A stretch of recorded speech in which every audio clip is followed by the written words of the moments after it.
નમસ્તે વિદ્યાર્થી મિત્રો, આજે વાત કરવી છે ધોરણ 7 અને વિષય ગુજરાતીના સંપૂર્ણ પ્રથમ પરીક્ષાનું પેપર સોલ્યુશન જોઈશું. એ પહેલાં ચેનલની અંદર પ્રથમ વખત આવ્યા છો તો વિદ્યાર્થી મિત્રો ચેનલને ખાસ સબસ્ક્રાઇબ કરી દેવી.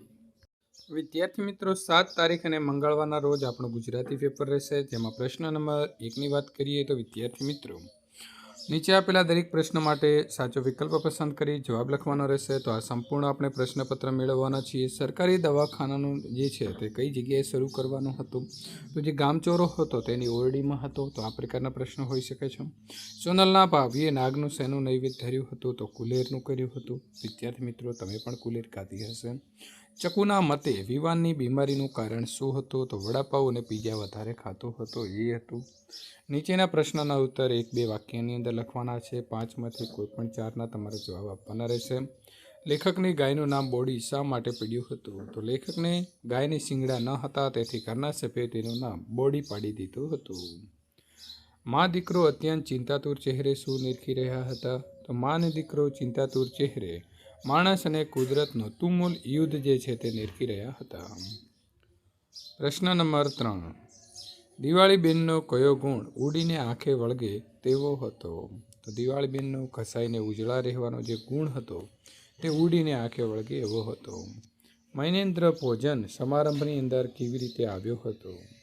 તો તે ભોજન સમારંભમાં પાદ ત્રાણ આવાસે મૂકીને અડવાણા પગે આવ્યો હતો. ક, નીચેના પ્રશ્નોના ઉત્તર 2-3 વાક્યની અંદર લખો. ડૉક્ટરને ભીખા શેઠમાં સામા કરકસર કરતાં કંજુસાઈ લાગી. તો ભીખા શેઠના શરીરે ક્યારેય સારું લુગડું ન હોય, તેઓ થાગડ થીગડવાળું ધોતિયું અને એવો જ જભો પહેરતા, પગમાં જોડા પણ જૂના અને ઘસાઈ ગયેલા પહેરતા. આથી ડૉક્ટરને ભીખા શેઠમાં આ વાત ઉપર કરકસર કરતાં કંજુસાઈ કરતા હોય તેવું લાગ્યું. સાપની આંખોની વિશેષતા જણાવો. તો સાપની આંખની ઉપર પોપચા હોતા નથી, તે તેની બંને આંખોના ડોળા સ્વતંત્ર રીતે હલાવી શકે છે.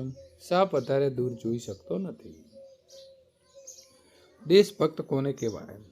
તો જે વ્યક્તિ પોતાનું જીવન જ્યાં અને જેવી પરિસ્થિતિમાં વિતાવે પણ હંમેશા પોતાના દેશના હિત માટે વિચારે, દેશની પ્રગતિમાં શક્ય હોય તેટલું યોગદાન આપે, રાષ્ટ્રીય વ્યવસ્થાને નુકસાન ન પહોંચાડે, તે વ્યક્તિને સાચા અર્થમાં દેશભક્ત કહી શકાય. ડ, નીચેના પ્રશ્નના ઉત્તર તમારે 4-5 વાક્યની અંદર લખવાના છે. 2માંથી ગમે તે એક. તો મંદિરના ભૂગર્ભમાં એક ઘોડો ખસેડ્યા પછી મહર્ષિ એલે શું કર્યું? તો મંદિરના ભૂગર્ભમાં ઘોડો ખસેડ્યા પછી મહર્ષિ એલે પછવાડેની દિવાલમાંથી એક પથ્થરો ખસેડી આનંદને પોલાણમાંથી 2 પેટી ઉંચકી બહાર લાવવા માટે કહ્યું. પેટીઓ વજનદાર હતી, તેથી તેમણે ટેકો કરીને પેટીઓ બહાર ખેંચી કાઢી. આ પેટીઓમાંથી એક પેટીમાંથી રત્નો અને બીજી પેટીમાંથી સુવર્ણ અને રજતના ટુકડા લઈને 2 પોટલીઓ બાંધી. પેટીઓ પાછી હતી ત્યાં મૂકી અને પથ્થર ખસેડી પુસ્તકના ઘોડાને વ્યવસ્થિત ગોઠવી દીધો. જે પથ્થર હતો એને મિત્રો ખસેડીને પુસ્તકના ઘોડાને પાછો હતો તે રીતે મૂકી દીધો. પ્રશ્ન નંબર 2, નીચેના પ્રશ્નોના ઉત્તર માટે સાચો વિકલ્પ શોધીને જવાબ લખવાનો છે. કવિ વાલમને પોઢવા માટે શું આપવાની વાત કરે છે? તો જવાબ આવશે બી, ઢોલિયા અને હિંડોળા ખાટ. ચાલો ચરણ ઉપાડો કાવ્યના કવિ કઈ રીતે ચાલવાનું કહે છે? તો નેક થઈને. ભગવાન બુદ્ધે જનસેવાના પાઠ કઈ રીતે ભણાવ્યા? તો જવાબ આવશે સી, મધ્યમ માર્ગ બતાવીને. બ, નીચેના પ્રશ્નોના ઉત્તર 1-1 વાક્યની અંદર લખો. તો પ્રાણી માત્રને કાવ્ય પ્રમાણે પ્રાણી માત્રને કોણે રક્ષણ આપ્યું? તો પ્રાણી માત્રને તપસ્વી મહાવીરે રક્ષણ આપ્યું હતું. જીવનનો જય જયકાર શી રીતે થશે? તો જીવનને ધોબ્યા વિના આગળ વધતા રહેવાથી જય જયકાર થશે. મહેમાનને દાંતણ માટે શું આપવામાં આવશે? તો મહેમાનને દાંતણ માટે દાડમ અને કરેણીની કોમળી ડાળી આપવામાં આવશે તેવું કાવ્યમાં કહ્યું છે. ક, પ્રાણી માત્ર કાવ્યમાં શ્રી કૃષ્ણને યોગી કેમ કયા હશે? તો શ્રી કૃષ્ણએ તેમના તમામ કાર્ય કૌશલ્યથી કર્યા છે, છતાં હંમેશા નિર્લેપ રહ્યા છે. એટલે કે તેઓ દુનિયાવી બાબતોમાં ફસાયા વગર પોતાના કર્તવ્ય નિભાવ્યા છે અને હંમેશા શાંતિ અને જ્ઞાનમાં લીન પણ રહ્યા છે. વાલમ આવ્યા પછી તેમની કઈ કઈ બાબતે આગતા સ્વાગતા થશે? તો વાલમના આવ્યા પછી વાલમને ઉતારા માટે ઓરડો અને મોલ, દાંતણ કરવા માટે દાડમ અને કરેણની કુમળી ડાળી, સ્નાન કરવા માટે જમનાના નીર અને ભોજન કરવા માટે લાપસી, સાકરીઓ કંસાર આપવામાં આવશે. મનોરંજન માટે સોગઠી અને પાસાની જોડ આપવામાં આવશે. જ્યારે સૂવા માટે તેમને ખાટલો અને હિંડોળા ખાટ પણ આપવામાં આવશે. કૌંસમાં આપેલા શબ્દો છે તેને પસંદ કરી ખાલી જગ્યા પૂરો. હજરત મોહમ્મદ પયગંબર રહમ નેકીના તો પરમ પ્રચારક હતા. ગામ લોકો હકારમાં માથું ડોલાવીને તો સંમતિ આપતા હતા. બોડી ગાયને તો ચોખ્ખાઈ બહુ ગમતી હતી. નેહ થઈને ચાલો, વાયુનો વેગ લઈને ચાલો. નીચેના વાક્યની અંદર સંયોજક મૂકી ખાલી જગ્યા પૂરવાની છે. કાલે હું મારા દાદા સાથે દવાખાને જવાનો છું, તેથી હું ફરવા નહીં આવું. નીચે આપેલા જે શબ્દ છે તેને રેખાંકિત શબ્દનો વર્ણ છૂટો પાડીને લખો. તો બ્રહ્માંડ, તો બ્રહ્મ જે છે તેમાં હ અને મ છે. પાત્ર, તો ત અને ર જોડાયેલા છે. નીચે આપેલા જે તળપદા શબ્દો છે તેના શિષ્ટ રૂપ આપો. તો ઈવા એટલે ત્યારે, ને નાખ્યું તો નાખ્યું. કહેવત છે તેનો અર્થ લખો. એક સાંધે ત્યાં તેર તૂટે. તો એક મુશ્કેલીમાંથી માંડ માર્ગ નીકળી કાઢીએ ત્યાં બીજી મુશ્કેલી આવીને ઊભી રહે છે. નીચે આપેલા શબ્દની સાચી જોડણી લખો. કિલોમીટર, સામગ્રી, રેલવે, પથ્થર. સમાનાર્થી શબ્દ લખવાના છે. તો સૌંદર્ય તો સુંદરતા અથવા તો મનોહરતા. ગાય તો સુરભી અથવા કેનું. સજા તો શિક્ષા અથવા તો દંડ.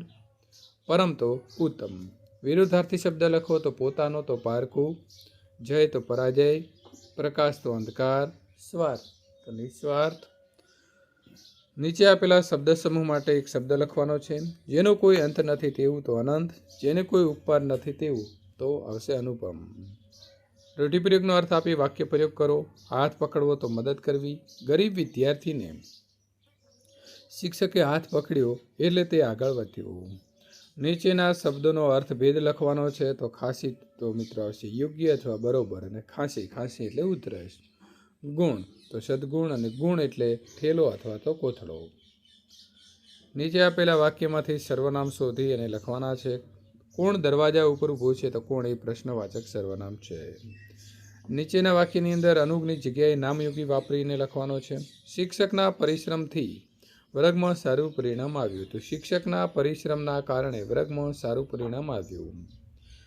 યોગ્ય વિરામ ચિહ્ન મૂકો. તો આકાશમાં સૂર્ય તો અલ્પ વિરામ આવશે. ચંદ્ર તો અલ્પ વિરામ. તારાઓ ચમકે છે પૂર્ણ વિરામ.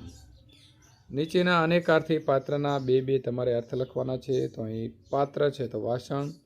લાયક વ્યક્તિ અથવા તો નાટકનું પાત્ર.